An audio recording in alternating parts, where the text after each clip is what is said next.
क्या किन चीज़ों को लेकर ये धरना? देखिए, विगत दिवस अमन और विक्रम निगम की लापरवाही से, ग्वालियर नगर निगम की लापरवाही से सीवर सफाई के दौरान विरत हो गए थे, जबकि ये सुप्रीम कोर्ट का स्पष्ट आदेश है 2014 का 2013 का केंद्र सरकार का कानून है कि विगत सुरक्षा के इक्विपमेंट को उन्हें नहीं उतार सकते, जबकि और इन्होंने नगर निगम के जिम्मेदार अधिकारियों ने उन्हें विगत सुरक्षा के इक्विपमेंटों के उसमें विवश किए जाने को, और जो जिम्मेदार अधिकारी हैं जिनकी बदौलत ये हुआ, चाहे वो निगम के भदौरिया जी हो, चाहे वो जो पूरा सुरक्षा का काम देखते हैं, एक वो श्याम तोमर है जिनके जो पूरा वहाँ पर व्यवस्था देख रहे थे, तमाम सारे निगम कमिश्नर पूर्ण रूप से जिम्मेदार हैं। ग्वालियर के ऊर्जा मंत्री जो ग्वालियर से 15 से निर्वाचित विधायक है मध्य प्रदेश के ऊर्जा मंत्री, वो निगम की तमाम लापरवाहियों पर पहले भी पानी फेरते हुए आए, पहले उनकी लीपापोती करते हुए आए, नालों में कूल कर उन पर FIR होना चाहिए। हमने इन सभी मांगों को लेकर 1-1 करोड़ रुपए उनको दिया जाए। सही 1-1 करोड़ रुपए का मुआवजा आप मांग रहे हैं। आप एडवोकेट भी हैं, यहाँ पर 2 लोग मैं आपको बताना चाहूँगा एडवोकेट इनमें से। सुप्रीम कोर्ट ने भी इस पर आदेश दिया है, पूरे देश भर के अंदर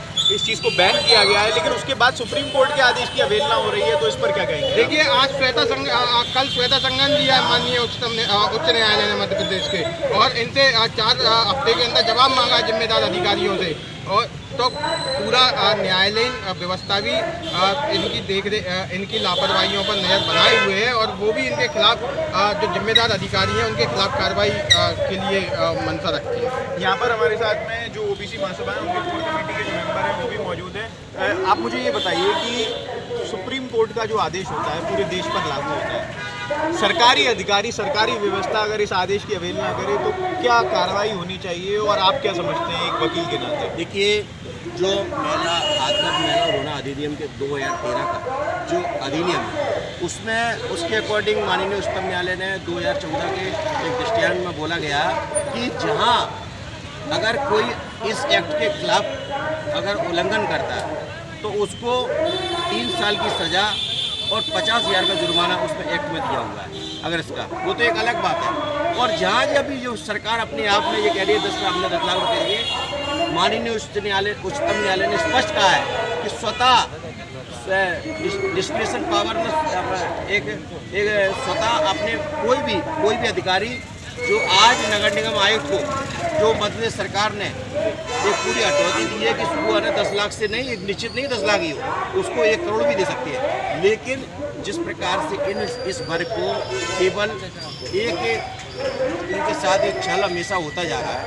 देखिए, जो एक्ट में लिखा हुआ है कि कोई भी, एक्ट में भी लिखा है, सुप्रीम कोर्ट ने बोला है कोई भी चैम्बर के अंदर नहीं जा सकता, चेंबर के अंदर नहीं जा सकता, और मशीनें होने के बाद दूसरी बात, जब मशीन सामने खड़ी है तो फिर व्यक्ति को क्यों उतारा जा रहा है? तो कहीं ना कहीं ये लगता है कि जो नगर निगम के अधिकारी हैं, जो राजेंद्र सिंह है और श्याम तोमर है, इनके संरक्षण में जो काम हुआ है, ये तो ये नगर निगम ने जो इनने अपना बचाव किया है कि अपने अधिकारी बचाए, ठेकेदार पर पूरी दोषारोप कर दिया, कहीं ना कहीं इसमें राजनीतिक द्वेष और राजनीतिक संरक्षण है, जिसके कारण उनको बचाया जा रहा है। यहाँ पर हमारे साथ में रामप्रीत गुर्जर जी भी मौजूद हैं, जो कि आज़ाद समाज पार्टी के कार्यकर्ता हैं, प्रदेश के उपाध्यक्ष हैं, अध्यक्ष हैं। रामप्रीत जी, ये बताइए मुझे कि आपकी पार्टी लगातार जो दलित वर्ग है या जो पिछड़ा वर्ग है उसके मुद्दे उठाती रहती है, कहीं ना कहीं अपने आप में 21वीं सदी के अंदर जहाँ पर हम ये दावा कर रहे हैं कि हम स्मार्ट सिटीज़ बना रहे हैं, हमारे जो शहर हैं वो डेवलप हो रहे हैं, या नई नई टेक्नोलॉजीज़ आ रही हैं, तो उस दौरान ये सीवर सफाई के दौरान किसी व्यक्ति की मृत्यु होती है, आप इसे किस तरीके से देखते हैं? देखिए, सबसे पहले तो मैं बता दूं, जो गैर राजनीतिक एक तरीके की हत्या है, उसमें जब एक व्यक्ति को उतार दिया जाता है तो दूसरा उसमें उतारा जाता है, उसके बाद दबाव बनाकर और इनको नौकरी से निकालने की धमकी देकर, अभी मेरी मोहन वाल्मीकि जी, संजय वाल्मीकि जी, राहुल वाल्मीकि, सभी लोगों से मेरी बात हुई है, वो ये कहते हैं हम पर दबाव बना के और नौकरी से निकालने की धमकी देके हमें दादागिरी से सीवर में उतारते हैं। जब एक व्यक्ति उतर जाता है तो हमने कि मर गया, सांस नहीं ले पा रहा है, तो वहाँ मशीन थी और भी व्यवस्था हो सकती थी, तो अभी दोनों ठेकेदारों ने हमको वहाँ जबरदस्ती उतार दिया। जब वो दूसरे को उतार दिया, उसके बाद वहाँ पर कम से कम एक मानवता रहती है, किसी साथ घटना घट जाती है तो वहाँ रहा जाता है, उन दोनों को छोड़कर चले आते हैं। ये नगर निगम के हाथ वाल्मीकि समाज के खून से रंग चुके हैं और ये कैसे भी नहीं धो सकते, और सारा SC ST OBC समाज इनके साथ है। इन पर 302 हत्या का मुकदमा दर्ज हो, ये योजना के बद्ध, जब अपने पास मशीन है, संसाधन है, उसके बावजूद अगर सीवर में उतारा जा रहा है, सुप्रीम कोर्ट के गाइडलाइंस हैं, अगर कोर्ट को भी आप नहीं मान रहे हो तो आप जो SC ST OBC वाल्मीकि समाज है उसके साथ अन्याय कर रहे हो। दूसरा मैं आपसे एक चीज़ और कहूँगा कि यहाँ भारत देश में 2 तरीके के कानून बन रहे हैं। अगर कोई दुबे और कोई तोमर या कोई क्या कहते हैं उच्च वर्ग का व्यक्ति घटना में ग्रसित हो जाता है तो उसके लिए मुआवजा नौकरी की अलग व्यवस्था है। अगर कोई SC ST OBC और शूद्र व्यक्ति अगर कोई घटना का होता है तो उसके लिए अलग व्यवस्था है। इसलिए मैं कहूँगा इनको 1 करोड़ रुपया और ये सारी मांगे इनकी पूरी की जाए। अगर नहीं की जाती तो हम सफाई कर्मचारी हैं, हम साफ करते हैं, जो शहर का मलमूत्र जो हम साफ करते हैं उस मलमूत्र को हम आप अधिकारियों के घरों में फेंकने का काम करेंगे। ये आगे का हमारा आंदोलन रहेगा। क्या क्या मांगे रखी हैं आज यहाँ पर?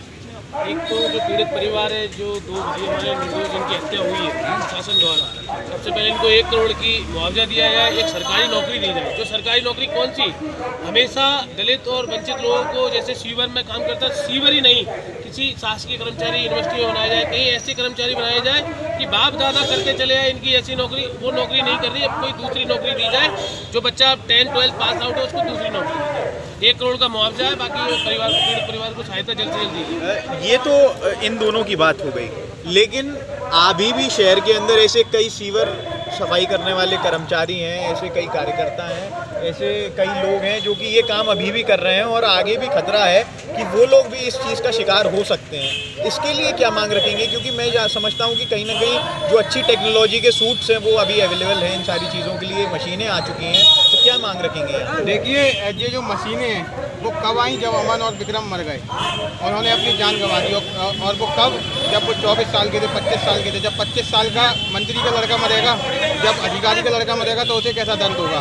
तो अब मंगाना है, जब ये बुजुर्गों की बात करते हैं, स्मार्ट सिटियों की बात करते हैं, भारत की ग्रोथ की बात करते हैं, तो फिर उसमें स्वीपर समाज का स्थान कहाँ है उस ग्रोथ में? और GDP में स्वीपर समाज का 5 ट्रिलियन GDP की बात करते हैं, उसमें स्वीपर समाज का स्थान कहाँ है? ये अब मंगा रहे हैं, इन्हें तो पहले ही मंगा लेना चाहिए था। और क्या निगम के पास, जो ग्वालियर नगर निगम चाहे दूसरी नगर निगम है और दूसरे शहर की, उनके पास इतना बजट नहीं है कि वो ये सुरक्षा के इक्विपमेंट ना मंगा सकें? खुले तौर पर ग्वालियर निगम और देश की तमाम नगर निगम नगर पालिकाएं वो सुप्रीम कोर्ट के आदेश का, कानून का उल्लंघन कर रही हैं। उन पर सख्त कार्रवाई होना चाहिए, उनकी जांच होना चाहिए।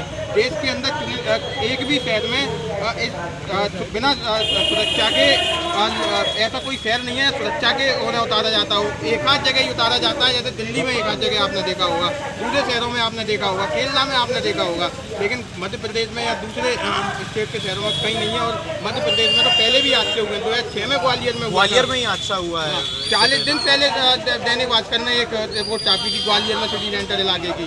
तो ग्वालियर नगर निगम तो लापरवाही कर रहा है, और जब कर रहा है जब करोड़ों का भ्रष्टाचार कर देते हैं, तमाम सारे विज्ञापनों में भ्रष्टाचार कर देते हैं, नगर निगम भ्रष्टाचार कर रहे हैं, महापौर भ्रष्टाचार कर रही हैं, और उनके पास सफाई कर्मियों के लिए वेतन के लिए पैसे नहीं है, इक्विपमेंट खरीदने के लिए पैसे नहीं है। ये स्थिति इनकी है। अभी चैम्बर के बाहर खड़े हुए नगर निगम कार्यालय के, आप चैम्बर में जाइए निगम के, जो भी ये लाइव सुन रहे हैं वो चैम्बर में अगर जाके देखेंगे तो वो अमेरिका के किसी नगर निगम के अधिकारी का चैम्बर लगेगा, इतना शानदार बना रखा है। उस चैम्बर से जो नगर निगम चलती है उसमें स्वीपर समाज का स्थान कहाँ है? सबसे बड़ी बात ये है, उसमें स्वीपर समाज का स्थान नहीं है, उनको 2 दर्जे का बना रखा है, आज भी इन्हें अछूत बना रखा है, जबकि संविधान समानता की बात करता है। इन पर इन नगर निगम के अधिकारियों पर मुकदमे दर्ज होना चाहिए, और जब तक मुकदमे दर्ज नहीं होंगे हम ऐसे ही लड़ते रहेंगे। तो यहाँ पर आप देख सकते हैं कि हमने सभी से बातचीत कर जानने की कोशिश करी, सभी ने अपने अपने जो विचार हैं वो रखे, और आप साफ तौर पर देख सकते हैं कि कहीं ना कहीं एक जो